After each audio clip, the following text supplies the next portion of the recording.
naitwa Abdalla Bakari Msolomi, ni mjumbe wa halmashauri kuu taifa na wakilisha mkoa wa Songwe. Utamaduni wa dua haujaanza leo, ni misingi iliyowekwa na wazee wetu waliotanguliwa, hasa baba wa taifa na baadhi ya mashehe wa mikoa ya Pwani. Nakumbuka enzi hizo tunadai uhuru, walikuwepo kina Mzee Ramia kule, ndo waasisi hasa wa dua hii. Dua hizi, kwa nini nimesema ni misingi waliotuwekea wazee waliopita?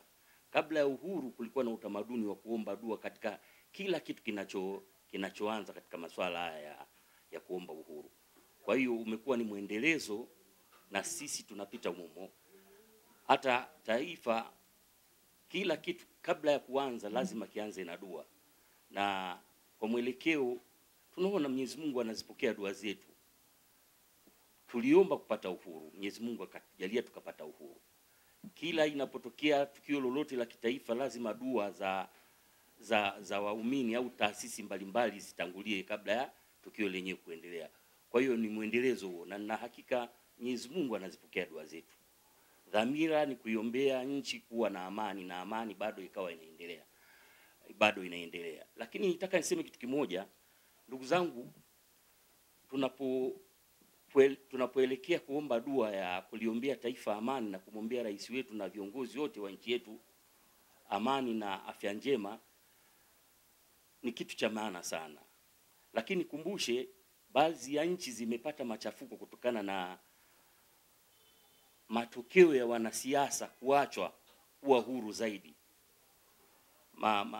Matendo yao kutokemewa na baadhi ya viongozi kama wa kidini. Na nina maana kwamba sio dini tu ya Kiislamu, dini zote tu. Baadhi ya nchi zimekuwa zina utamaduni wa kutanguliza maombi katika shughuli zao. Lakini kwa Tanzania mimi nashukuru, kadri Mungu alivyotufumbua macho toka misingi waliotuwekea wazee wetu, na hili tumekuwa tukiliendeleza, na nyinyi waandishi wa habari ni mashahidi, hali ya amani inaendelea kutamaraki katika nchi yetu.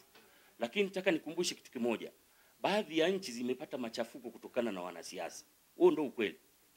Wanasiasa wanayo nguvu kama walivyokuwa viongozi wa kidini. Lakini zaidi, sina maana ya nyie waandishi wa habari. Waandishi wa habari wa Tanzania wamekuwa ni watu wanazitumia kalamu zao vizuri zaidi. Wamekuwa wanatumia kamera zao vizuri zaidi. Tofauti na nchi zingine zilizokuwa jirani zetu. Baadhi ya waandishi ndio waliosababisha machafuko. Kwa mfano, nitoe mfano nchi ya Rwanda. Nchi ya Rwanda, ya machafuko yaliyotokea hii ya mauaji ya kimbari yale, waandishi walihusika kwa kiasi kikubwa sana. Kwa hiyo nitaka nitoe tahadhari au kuwakumbusha waandishi wa habari wa Tanzania, tusije tukaingia katika mtego huo wa kuwa mashabiki, kushabikia pande fulani. Mimi nafikiri tusitumie kalamu zetu kuandika yale yaliyo haki. Maana nimeona kuna maswali yanadai haki, lakini wanaostawisha haki zaidi ni waandishi, kwa sababu kalamu zao na kamera zao zinapenya mpaka vijijini, mpaka sehemu ambao hapawezi kustahili kufika, lakini nyie kamera zao zinafika.